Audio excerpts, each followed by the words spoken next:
Surrender is accepting the all-knowingness of the Lord. Nothing surprises the Lord in this creation. Nothing surprises Him. That means what? Surrender is appreciating the all-knowledgeability of or omniscience of the Lord. That means what? You have a place there. In this creation, you are supposed to be what you are. You have a place there. That means what? You accepted yourself completely, totally. With all the limitations, if you can accept yourself as you are and love yourself as you are, this craving to be loved is not there. Half of the job is over. Half of the emotional problems are because of this. Half of the emotional problems at the attitudinal level, unless you solve it by surrender, that's what you call surrender. Half of this problem is solved. Emotional problems can be solved.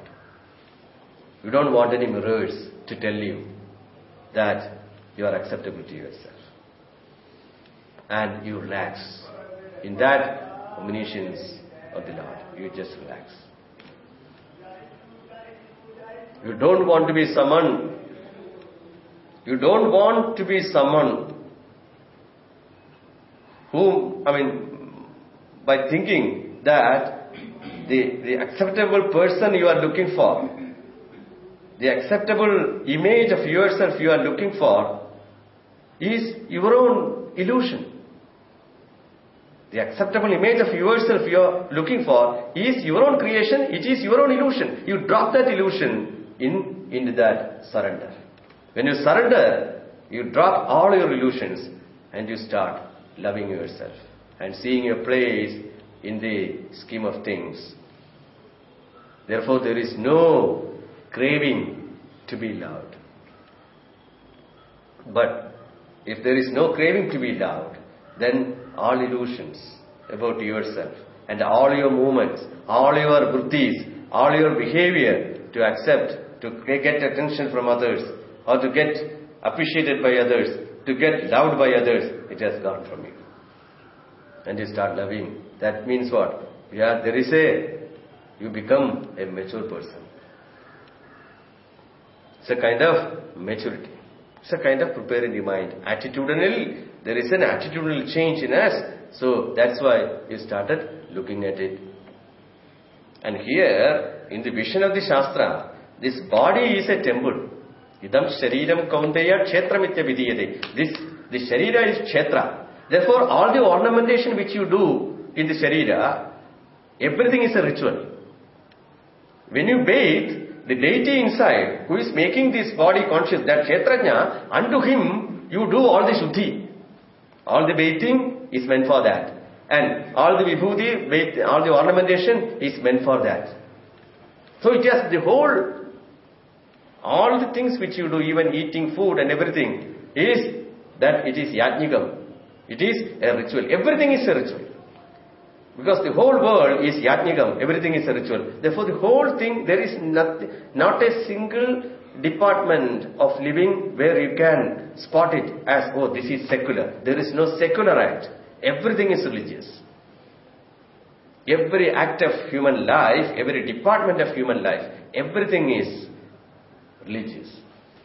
Therefore, body is not meant to flaunt. Of course, you have every freedom to flaunt. What I am saying, in that attitudinal healing, there is a way one take one's body as a temple, and there is a deity. Therefore, you don't abuse it. You accepted it. What all the things which you do to the body is, with respect, is for the sake of deity. Therefore, the whole attitude has taken a sea change.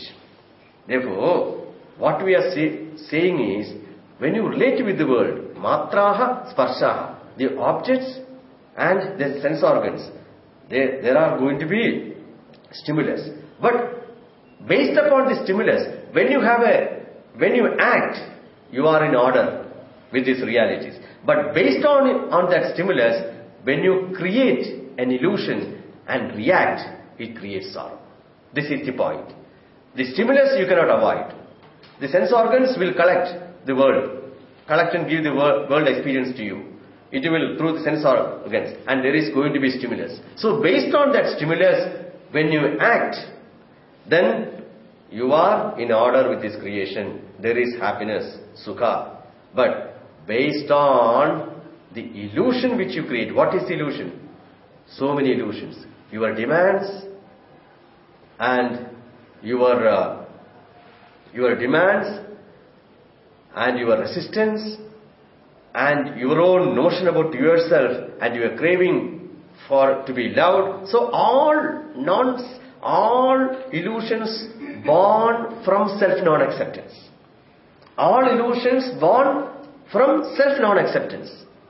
And when you react based upon it, then there is sorrow, restlessness, because you are going against the order of creation. Therefore, Bhagavan is saying, you act. Whatever you can do, you act, but drop your illusions. There is sukha, comfortable and uncomfortable situations, but sorrow is born out of your reaction. That reaction is born out of your self-non-acceptance, and that self is acceptable, which you have to know. Otherwise, you can take an attitude. As a sadhaka, you can take an attitude, and in that attitude wherein you surrender yourself. All your notions about yourself is surrendered. When you see yourself relaxed, when you look upon the Lord as all knowledgeable.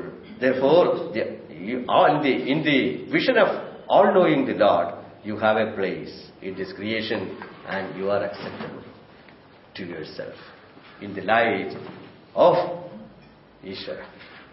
The vision of Ishvara. In the vision of Ishvara. In the light of Ishvara, you take an attitude wherein you resolve your non-acceptance. Empirically, later you can resolve it in reality. And Bhagavan continues his teaching. Om Purnamadaha Purnamidam Purnat Purnamudachyate Purnasya Purnamadaya Purnamevavashishyate Om Shanti Shanti Shantihi Harihi Om Shri Gurubhyo Namaha Harihi Om.